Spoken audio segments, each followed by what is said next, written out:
What's up, everybody? Welcome back to my channel. I'm your host, Siren Frost, coming to you again with another deck profile debut. And yes, there's going to be a ton of these debuts every Monday or so, to the best of my abilities.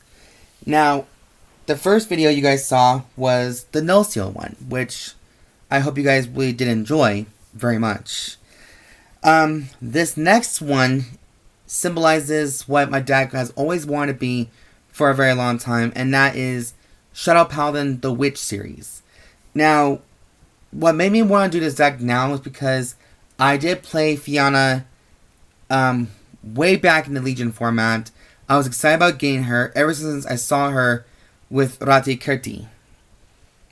And to me, Shadow Paladins is just like that evil, devilish magic kind of thing. And I've always been a big fan of magical creatures and witchcraft.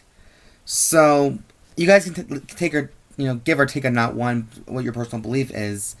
But I've always owed it to Fianna at least to build a deck for her. And that's why I'm saying right now, thank God we got the Clan Selection Volume 1 because that really helped out a lot. Now, the downside is with this deck is that it's not really what I consider to be playing for competitive purposes, because a lot of people are going to be saying something about competitive format, and I'm just done hearing about it. Like, if I want to play this deck casually, I have a right to play it casually. Just like with my other decks. They're meant to be for fun. They're not some toy that you think it's best to take to a original. But if you really love to, you can always welcome to do that. But from someone who was a former competitive player in Yu-Gi-Oh!, I learned that it's just simply not fun just, belittling your opponent and just winning because you want to win. There's no thrill or no pleasure in it.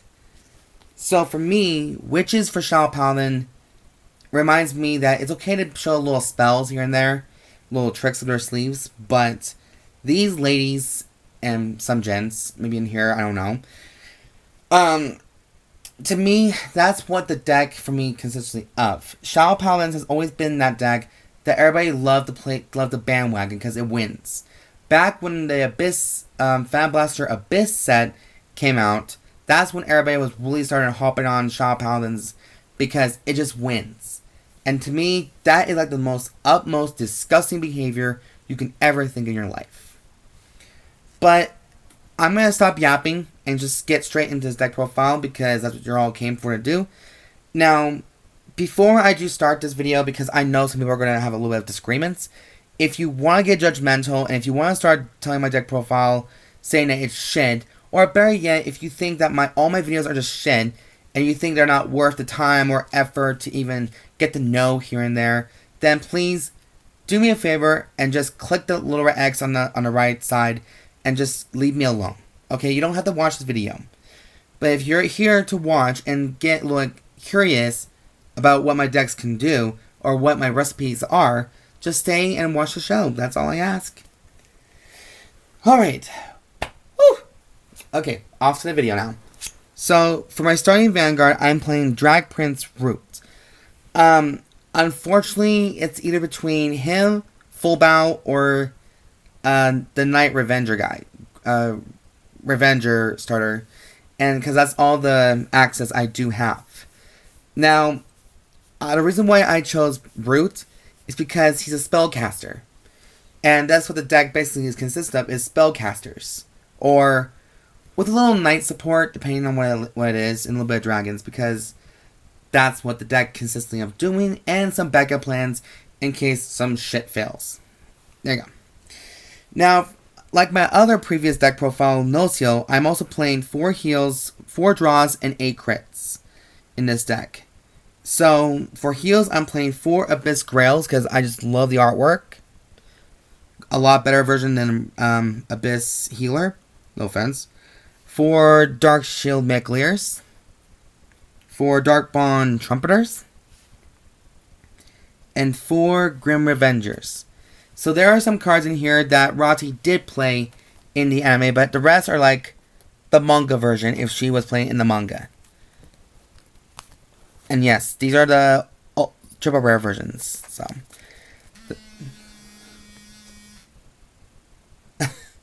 Sorry guys, that was my phone. I guess I'm receiving a text. 1 second.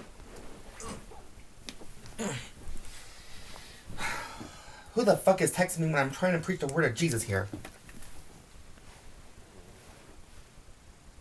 Oh. Sorry, guys. Oh. Word of advice, don't get too old. My friend was just telling me that my Narukami sleeves came in for a friend, because he plays Narukami. Anyways, back to the deck profile, guys. Shit, that was a little bit embarrassing. So for grade 1s, I'm playing 4 copies of the new witch, Cold-Blooded Witch Luba. I love that name, by the way. I thought it was pretty cute. So her ability is a variant 1. It reduces, the cost for it is reduced by the number of grade 0s your opponent has. So normally when it's placed, you counterblast 2, put a normal unit from your drop zone to the bottom of your deck, and you draw a card. However, the more grade 0s your opponent has, you don't even have to pay the cost. Just pay for the card from the drop zone to the deck. And then you draw a free card. So that's the strategy, is the more grade 0s you have, your opponent has on the field, the less chance you have to pay for a cost. So make sure you have your opponent at a lot of grade 0s in the back or front, wherever you feel like it's more important. Alright, for the next grade 1, we all know what this one's going to be coming. This is going to be coming is 4 Skull Witch Nemain, just because she has not only that beautiful, boobylicious, sexy outfit that wants to kill you in the bedroom kind of look and the sass. We also have her ability, her skill. So you rest her and superior call a unit that has a 5k shield, 5k attack power from your deck to the field. So this will help you get 2 units, 2 Nemains for Fianna's skill by counterblasting 1 and retire 2 rear guards to superior call Femme. So that's why she's in here. And come to find out, I want to put her in Luard, but then I read there's a ban list for her in Luard, so I'm saying, nope, that's not going to happen then. My bad.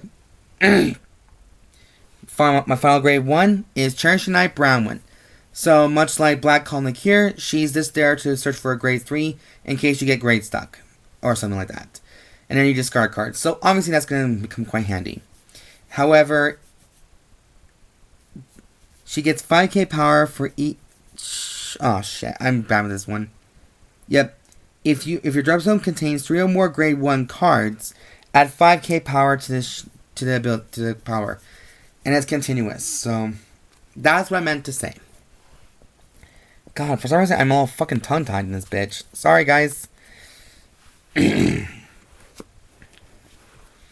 Okay, so for now, for grade 2s, I'm playing the main boss witch, Witch Reality, Femme.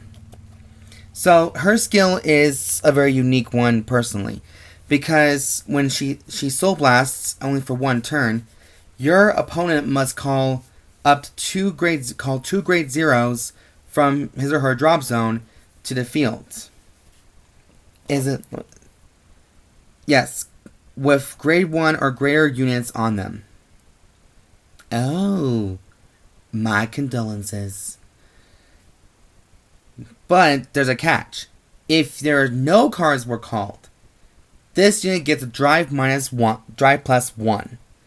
So when she's called as a secondary Vanguard, you get a quadruple drive that turn with Fianna and Femme together. So I'm not gonna lie, that actually was a sick ass effect. For another one, sorry guys. Next, we're playing 4 copies of the Witch of Real. Ugh. There's so much intakes in this scene. Sorry. Witch of Iron Chains, Ness. When placed, you soul blast one card and retire 1 grade 1. You choose one of your opponent's rear guards and retire them. And for that turn, they can't intercept. That's what I meant to try and say. Final part. Okay. Next, I'm playing 4 copies. Not 4 copies. 3 copies of Darkness, Maiden, Macha. So this is like the only night card, I guess you can say. This is what I'm using. For 1 turn, you can blast 1. Superior call, grade 1 or less card from your hand to the rear guard. Draw 1 card, get plus 5k power to the attack. Okay. Again, that is not really that bad. It's been one of the most classic cards to play ever since the second set of the V series. I think my biggest problem is that my mouth is just too dry, guys. That's probably why I'm struggling with speaking so much. So I'm gonna hurry and just come over here, get my drink, and have a little sip.